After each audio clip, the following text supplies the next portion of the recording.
नमस्कार मित्रों, आप सभी का फिर से एक बार हार्दिक स्वागत है हमारे इस YouTube चैनल पर। मित्रों, जैसा कि आप सब जानते ही हैं, रावण को शिव जी का सबसे बड़ा भक्त माना जाता था। वह भगवान शिव जी की भक्ति करके तंत्र साधना और मंत्र साधना के बदौलत 9 ग्रहों को अपने वश में करके अपने हित में कैद कर लिया था। बता दे, रावण ने सोने की लंका को भी अपने बड़े भाई कुबेर से छीन लिया था। इसके साथ साथ रावण के बारे में यह भी कहा जाता है कि उसने अपने काल को ही कुएं में लटका दिया था, क्योंकि उसे तंत्र विद्या में महारत हासिल था। रावण ने हवाई विमान का आविष्कार भी किया था। लेकिन आपकी जानकारी के लिए बता दें कि रावण को तांत्रिक रावण भी कहा जाता है, जो कि तंत्र विद्या में महारत हासिल था। वह पल भर में ही जो चाहे कर सकता था। उसे माया पर विजय प्राप्त थी। यही सबसे बड़ा कारण है कि रावण हमेशा हंसता रहता था और उसके 10 सर थे, जिसके कारण वह सामने वाले लोगों को अपने सिर के माध्यम से ऐसी माया रच देता था कि सामने वालों की 10 दिशाओं को ही बंद कर देता था। मित्रों, आपको बता दें कि रावण द्वारा बताए कुछ खास मंत्र प्रयोग है, जिसे अगर आप कर लेते हैं तो धन की समस्या तो समाप्त होती ही है। साथ ही साथ मनोकामना पूर्ति के लिए भी यह मंत्र बहुत ही ज्यादा प्रभावशाली प्रयोग है। आज हम आपको इस वीडियो के माध्यम से रावण द्वारा बताए गए कुछ ऐसे खास मंत्र के बारे में बताने वाले हैं, जिसका जाप अगर सही से कर लिया जाए तो जन्म जन्मांतर की गरीबी अपने आप दूर हो जाती है। तो आप ध्यान पूर्वक हमारे इस वीडियो में अंत तक जरूर बने रहिए। आइए सब मिलकर जानते हैं। मित्रों, जानकारी के लिए बता दें, रावण के पास धन दौलत से संबंधित किसी भी प्रकार की कोई कमी नहीं थी। इसलिए भगवान भोलेनाथ की भक्ति करने के लिए रावण ने एक महल बनवाया था, जिसमें केवल रावण ही प्रवेश करता था। और यह भी कहा जाता है कि रावण और भोलेनाथ के बीच साक्षात बातचीत होती थी। मित्रों, यह जानकर हैरानी होगी कि रावण केवल एक विद्वान पंडित ही नहीं, बल्कि एक लेखक, ज्योतिषाचार्य, तांत्रिक और संगीतकार था। रावण संगीत का इतना शौकीन था कि उसे खाली समय मिलते ही वह वीणा बजाना प्रारंभ कर देता था। रावण के बारे में यह भी कहा जाता है कि जब वह वीणा बजाना शुरू करते थे तब सभी देवी देवता मंदमुग्ध हो जाते थे।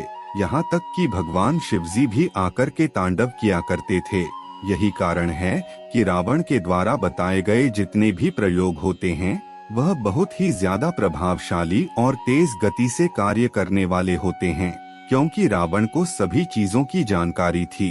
तो मित्रों, आपको बता दें, अगर आपकी कोई खास इच्छा है या फिर आप चाहते हैं कि धन का आगमन तेज गति से हो, धन के सारे रास्ते जो बंद हो गए थे वह फिर से शुरू हो जाएं, तो मित्रों, इसके लिए आपको 2 अलग अलग क्रिया करनी पड़ेगी। एक क्रिया मनोकामना पूर्ति के लिए और दूसरी धन प्राप्ति के लिए करना है। पहले मनोकामना पूर्ति के लिए आपको केवल इतना करना है कि आपकी एक मुट्ठी में जितने चावल आते हैं, इस बात का आपको खास ध्यान रखना है कि जिन चावल पर कवर लगा होता है, आपको उन्हीं चावल का इस्तेमाल करना है।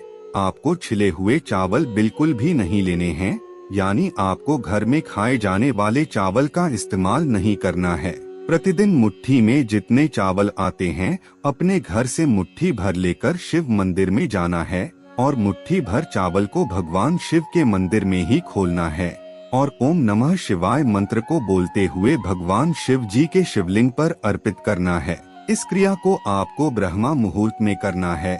वैसे तो इस क्रिया को करने से ही इसका प्रभाव देखने को मिल जाता है, लेकिन अगर आप 21 दिनों तक नियमित रूप से करते हैं तो भगवान भोलेनाथ की विशेष कृपा प्राप्त होती है। अगर आप भी भगवान भोलेनाथ की विशेष कृपा प्राप्त करना चाहते हैं तो आपको अपने घर से मुट्ठी भर चावल लेकर के शिव मंदिर जाना है और बीच रास्ते में आपको किसी से बात नहीं करना है। एक हाथ में एक लोटा जल भी आपको ले लेना है और फिर जैसा हमने बताया, यानी ओम नमः शिवाय बोलते हुए चावल और जल भगवान भोलेनाथ की शिवलिंग पर चढ़ा देना है। आपको इस बात का खास ध्यान रखना है कि आपको बीच रास्ते में या फिर कहीं पर भी मुट्ठी नहीं खोलनी है। आपको केवल शिवलिंग पर ही अपनी मुट्ठी खोलनी है। इसके अलावा अगर आप मनोकामना पूर्ति करना चाहते हैं तो आपको मुट्ठी में एक लौंग रखनी है, और वही अगर धन प्राप्ति के लिए इस प्रयोग को किया जाए तो आपको मुट्ठी में एक इलायची बांध करके रखना है। अब आपको यह भी बता दें कि हाथ की जो मुट्ठी होती है उसमें विशेष प्रकार की शक्तियाँ मौजूद होती है, क्योंकि इंसान के अंदर जितने भी चक्र होते हैं वह सारे के सारे यानी 7 चक्र उसके हाथ में मौजूद होते हैं। इसके अलावा कुंडली के जितने भी घर हैं वह भी उसके हाथ पर ही विराजमान होते हैं। इसलिए ऐसा भी कहा जाता है कि सुबह उठते ही आपको अपने हाथों को देखना चाहिए, क्योंकि हाथों के दर्शन करने से संपूर्ण देवी देवताओं के दर्शन प्राप्त हो जाते हैं। मित्रों, हमारे हाथों में जो लकीरें होती है वह लकीरें ही जीवन की दशा और दिशा को तय करती है। अगर आपके हाथों की लकीरें मजबूत नहीं हैं, तो आप अपने जीवन में चाहे जितना भी कठोर परिश्रम कर लीजिए, आपको सफलता की प्राप्ति नहीं होगी। और इसके विपरीत अगर आपके हाथों की लकीरें मजबूत है तो आपको सफलता की प्राप्ति अवश्य होगी। मित्रों, हमेशा इस बात का ध्यान रखें कि जब भी आप शिवलिंग पर कोई चीजें चढ़ाते हैं तब आपको अपने दोनों हाथों को शिवलिंग पर रख देना है और अपने आंखों को बंद करके भगवान भोलेनाथ को याद करते हुए ओम नमः शिवाय का उच्चारण करना है, और लड़कियां नमः शिवाय का जाप कर सकती हैं। अगर आप ऐसा कर लेते हैं तो आपके अंदर के सारे चक्र धीरे धीरे करके जागने लगते हैं। आपके अंदर मौजूद नकारात्मक शक्तियों को शिवलिंग निकाल देता है और आप में दिव्य शक्तियों का संचार होने लगता है, जिससे आप धनवान तो बनेंगे ही, साथ ही आप ज्ञानवान और विवेकवान भी बन जाएंगे। मित्रों, अक्सर आपने लोगों के मुंह से यह कहते जरूर सुना होगा कि लोगों के धन को चोरी किया जा सकता है, लेकिन आपके अंदर मौजूद कलाकारी और आपके ज्ञान को कोई भी चोरी नहीं कर सकता। बता दे, रावण इसी क्रिया को करके इतना बड़ा ज्ञानी बन गया था, क्योंकि ब्रह्मा मुहूर्त का जो समय होता है वह समय सबसे खास होता है। ब्रह्मा मुहूर्त के समय दिव्य शक्तियाँ जागृत होती है, और अगर शिवलिंग पर हाथ रखकर इस क्रिया को ब्रह्मा मुहूर्त के समय किया जाए तो ऐसी कोई भी मनोकामना नहीं है जो पूरी ना हो। यह इतनी सरल क्रिया है जिसे कोई भी व्यक्ति बड़ी आसानी के साथ कर सकता है। जिस तरह से हमने आपको बताया है, अगर आप ठीक उसी तरीके से इस क्रिया को कर लेते हैं तो यकीन मानिए अगले दिन से ही आपको इसका प्रभाव दिखने लगेगा। इसलिए आप इस क्रिया को जरूर कीजिए, इससे आपका जीवन बदल सकता है। तो मित्रों, आज की वीडियो में बस इतना ही।